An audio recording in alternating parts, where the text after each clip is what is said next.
এবার নির্বাচনে সবচেয়ে জামাতের জন্য বড় দুর্বলতম জায়গা হচ্ছে স্বাধীনতা মুক্তিযুদ্ধ প্রসঙ্গ।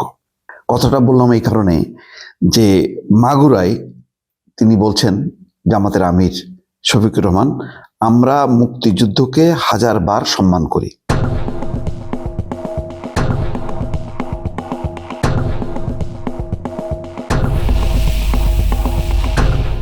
বিএনপি যেভাবে এখন সমালোচনা করছে জামাতকে, তাতে জামাত হয়তো কল্পনাও করতে পারেনি যে বিএনপির পক্ষ থেকেও স্বাধীনতা মুক্তিযুদ্ধকে এইভাবে সামনে নিয়ে আসা হবে এবং একেবারে প্রায় প্রতিদিনই বলা যায় যে তাদের ভূমিকার কথা মানুষকে মনে করিয়ে দিয়ে বলা হচ্ছে যে জামাত কেমন সেটা 52-53 বছর আগে মানুষ দেখেছে, যে তারা বাংলাদেশে কিভাবে গণহত্যা চালিয়েছে, নারীর সম্ভ্রম লুট করেছে।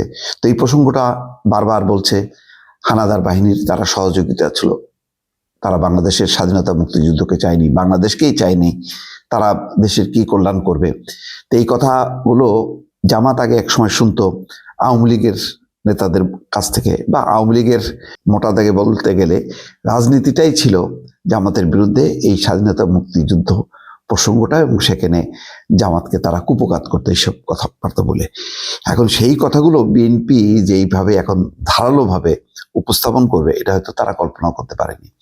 সেই কারণে যখনই এই প্রসঙ্গগুলো আসছে তখন জামাতের পক্ষ থেকে এর নানাভাবে ব্যাখ্যা দেওয়ার চেষ্টা করা হচ্ছে। যেমন এখানে মাগুরার যে জনসভায় জামাতের আমির শফিকুর রহমান নিজেকে শহীদ বীর মুক্তিযোদ্ধা পরিবারের সন্তান উল্লেখ করে বলছেন, এটা পৃথিবীর ইতিহাসে একটা লজ্জাজনক ঘটনা।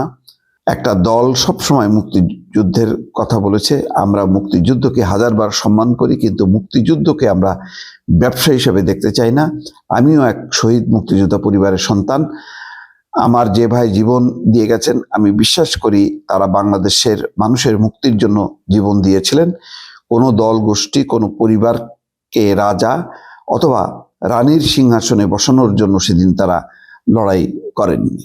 এটা একটু বিএনপি বা আওয়ামী লীগকে খোঁচা দিয়ে তিনি বলেছেন, কিন্তু এটা সত্য কথা যে তাদের কাছ থেকে বিভিন্ন সময় শুধু বিএনপি না বা আওয়ামী লীগ না, বিভিন্ন রাজনৈতিক দল সংগঠন তারা বলেছে যে পরিষ্কারভাবে স্বাধীনতা মুক্তিযুদ্ধের সময় তাদের ভূমিকার জন্য ক্ষমা চাওয়া, এবং এটা যে ভুল হয়েছে তাদের এটা স্বীকারোক্তি দেয়া। কিন্তু তারা ইন জেনারেল কথাবার্তা বলে যে কেউ যদি আমাদের আচরণে বা কর্মকাণ্ডে কষ্ট পেয়ে থাকেন, হ্যাঁ, তাহলে তার জন্য ক্ষমা চাই।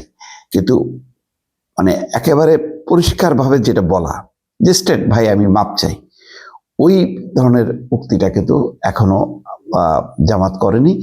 সম্ভবত এই কারণে যে তারা মনে করে যে এই স্বীকারোক্তির মধ্য দিয়ে তাদের রাজনীতিটা ভুল ছিল সেটা প্রমাণিত হবে এবং বিরোধীরা হয়তো সেটাকেই সবসময় সামনে নিয়ে আসবে।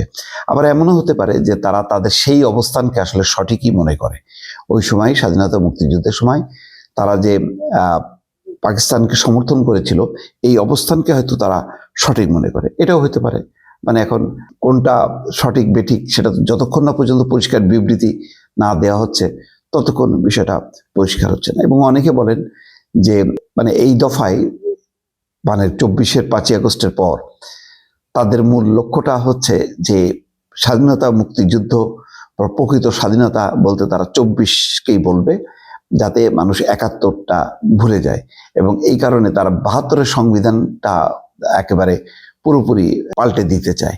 এর মূল লক্ষ্য হচ্ছে 72-এর সংবিধান যতক্ষণ আছে এবং 24-এর 5ই আগস্টের এই অভ্যুত্থানকে যত বেশি তারা হাইলাইট করবে, তত বেশি স্বাধীনতা মুক্তিযুদ্ধের সময়কার যে স্মৃতি বা ঘটনা পেছনে পড়বে।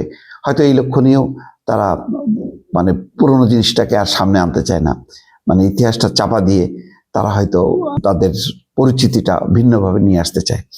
এইসব মিলায় বারবার সেই মুক্তিযুদ্ধ স্বাধীনতা প্রসঙ্গটা যখন আসে তখন তাদেরকে একটু কৌশলী অবস্থান নিয়ে বক্তব্য দিতে হয়। দর্শক।